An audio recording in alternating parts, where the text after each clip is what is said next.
What's up, guys? Nick here, back again with our Man of Character Studies. This week, the topic is faulty thinking. So we're going to go to Genesis 17, 1 to 27. And I'm not going to read the whole thing to you. I'll give you a summary, but I want to start it off. It says, when Abram was 99 years old, the Lord appeared to him, saying, I am God Almighty. Live in my presence and be blameless. I will set up my covenant between you and me, and I will multiply you greatly. Then Abram fell down, and God spoke with him. As for me, here is my covenant with you. You will become the father of many nations. Your name will no longer be Abram, your name will be Abraham. For I will make you the father of many nations. I will make you extremely fruitful, and I will make nations and kings come from you. I will confirm my covenant that is between me and you and your future offspring throughout their generations. It is a permanent covenant to be your God and the God of your offspring after you. And to you and your future offspring, I will give the land where you're residing, all the land of Canaan, as a permanent possession, and I'll be their God. God also said to Abraham, as for you and your offspring after you throughout their generations are to keep my covenant. This is my covenant between me and you and your offspring after which you are to keep. Every one of your males must be circumcised. Let's skip down to verse 15. It says, God said to Abraham, as for your wife Sarai, do not call her Sarah, for Sarah will be her name. I will bless her indeed, and I will give you a son by her. I will bless her, and she will produce a nations, kings, and peoples will come from her. Abraham fell down, face down. Then he laughed and said to himself, can a child be born to a 100-year-old man? Can Sarah, at 99 years old, give birth? So Abraham said to God, if only Ishmael were accepted to you. But God said, no, your wife Sarah will bear you a son, and you will name him Isaac. I will confirm my covenant with him as a permanent covenant for his future offspring. As for Ishmael, I have heard you. I will certainly bless him, and I will make him fruitful and multiply him greatly. He will father 12 tribal leaders and make him a great nation. I will confirm my covenant with Isaac, whom Sarah will bear to you at this time next year. When he finished talking with him, God withdrew from Abraham, and he goes on to circumcise all the men who were with him in his group that he raised, including his son Ishmael at the age of 13 and himself at 99. And what's crazy about this is, before this, 13 years before this, God came to Abraham and told him, hey, I'm going to make you a mighty nation, and you're going to have sons and offspring as numerous as the sands of the desert, as numerous as the stars in the sky. And Abraham reasoned, he logicked his way to, okay, Sarah can't give me a kid. Sarah got frustrated that she couldn't get pregnant and give birth. And so Sarah was like, hey, why don't you have Hagar? And she can give you birth to a child for me. And this will be the way that God fulfills his promise. And logically, it makes sense. Okay, Sarah, she's getting old. She's probably in that time where she can't produce eggs anymore, and it's just a faithless situation. And then she gets him Hagar. Hagar gets pregnant, has his son Ishmael, and things went wrong as soon as Sarah became jealous of her slave Hagar and told for Abraham to send her away. And Abraham's like, hey, she's your slave. You do what you want, and they send her away. But ultimately, God tells Ishmael that, hey, he's going to be a mighty nation through his mom Hagar, when it looks like there's this hopeless situation they're going to die.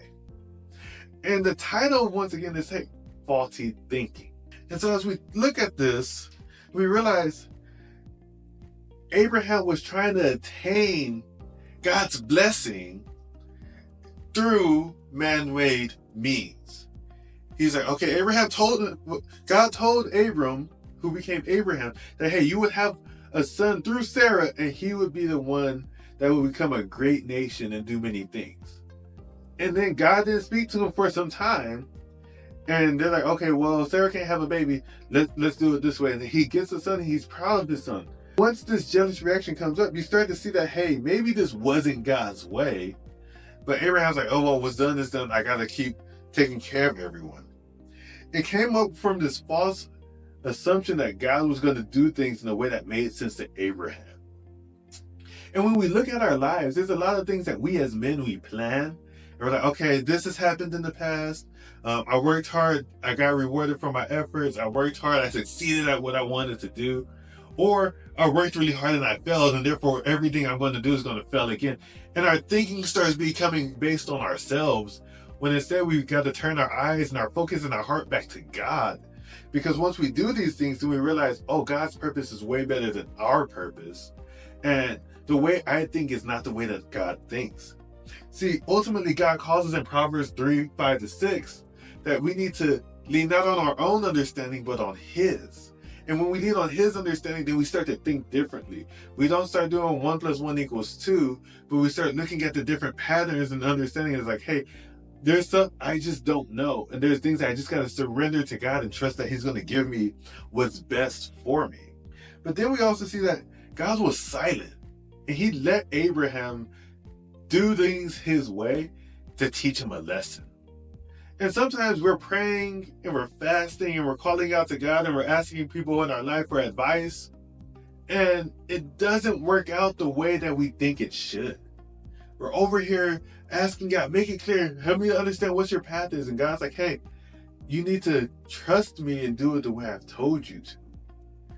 And usually that's through the scriptures. Usually that's through the men that He's put in your life to help and guide you and direct you.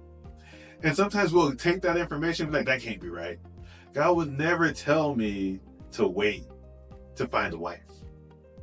That could not be it. God would never tell me to stay at a job where I can't stand my boss. No, that would never be what God wants. God would never tell me, hey, break up with the girl who clearly has zero interest in following God because it makes me feel good. We start reasoning ourselves into these situations where God never actually wanted us to stay. He wanted it to be a lesson for the moment, not a permanent sentence in our life. And so as we continue to look at this example, we realize that, hey, God allowed this situation for us to learn from. He goes through Paul, we see in Galatians chapter 4:23, it says, hey, yes, God gave Hagar a son through Abraham, and that was a child through the slave woman.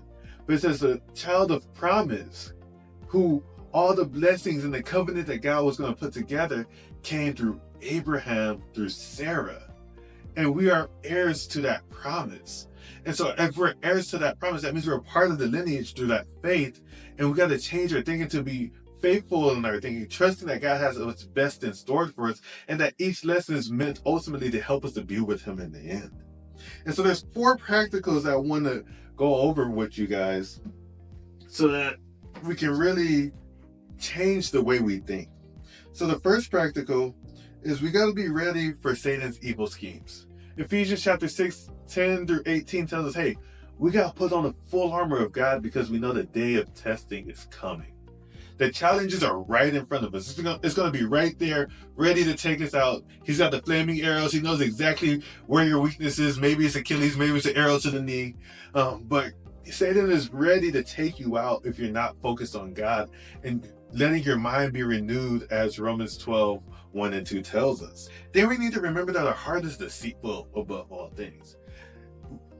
And one of the brothers today, he asked this question. It was awesome. He said, okay, if our heart is deceitful above all things, why does God give us the desires of our hearts? And we came up with 2 answers. The first answer was, well, if you're delighting in the Lord, as Psalms 23 says, then your desire changes to something godly. On the other hand, God will give us the desires of our hearts sometimes just so that we can learn the lesson. Sometimes He's like, hey, you want the bad thing bad enough, and I've tried to warn you. I've sent people to warn you. I've sent my watchmen and your brother's keeper to take care of you, and you chose to still do it. Well, actions have consequences, and you got to learn from it. So congratulations, you played yourself. The third thing that we got to think about is we got to be aware that we have biases. We're subjective in our thinking. For us to be objective, we need to look at stuff outside of ourselves and actually just let the facts be the facts. And that is really hard for us. As men, we want to be right. We want to win. We want to be conquerors. And sometimes in our conquest to make sure that we're the best man that we can be in this life, we lose sight of, hey, maybe me conquering is not what God has called me to be. Maybe what He wants me to do is be a builder instead. Maybe what He wants me to do is be to breathe life into people instead of taking life in order for me to attain my victories. When we look at this, Abraham, he was like, okay, God said that I would have a son, and this son is going to grow into many nations. Check. Okay, Sarah is barren. Okay, Hagar, Sarah offers Hagar to give birth to me, to give birth to a son. She gives birth to Ishmael. Okay, check, I have my promised heir. Then we send Hagar away. Ishmael is then told that he's going to become a great nation. That is confirmation for Abraham. And he's like, okay, this is all confirming the biases that he has inside, that this is fulfilling what God said he's going to do. But he forgot one very important part. God said that it was going to come through Sarah. And Hagar is not Sarah. And therefore, he reasoned himself to the wrong conclusion. And I'm guilty of that, where I'm like, okay, my finances are right. I'm going to go to this place. I'm going to make this happen. And then all of a sudden, it just all falls apart. Best example of this is when I first moved here to Las Vegas. I was like, all right, I'm going to come with my car. I was doing Uber at the time, so I was like, okay, I can make it work. Uber was still pretty new at the time. And I'm just going to go to the DMV. I'm going to get it registered. I'm going to switch it over. And it's going to be awesome. And I get here. I go to the DMV. They're like $400 for registration. But I'm like, I just registered it in California. And they're like, no, we need $400 for here. And I was like, okay, I don't have that. And then on top of that, I need to get a business license. And then on top of that, like there was all these different stipulations I had no idea existed. And so the plan I thought I had ended up leaving me carless and working a part-time job where I was way overqualified, but I needed some money. And I realized that, hey, what I thought the plan I had was completely wrong. And I just had to trust God. And this brings us to our fourth point. Be on your guard against your pride. We as men, our pride is our Achilles heel. We either think of ourselves too highly or think of ourselves too lowly. And when pride gets involved, we start not looking at God, but we start looking at ourselves to fix the problem. And that really jacks up our thinking. So I want you to really look at yourself in the mirror. Ask those men who God has put in your life, what can I do to be more humble? So that I can see past my pride. And for a lot of you, just asking that question is going to be hard.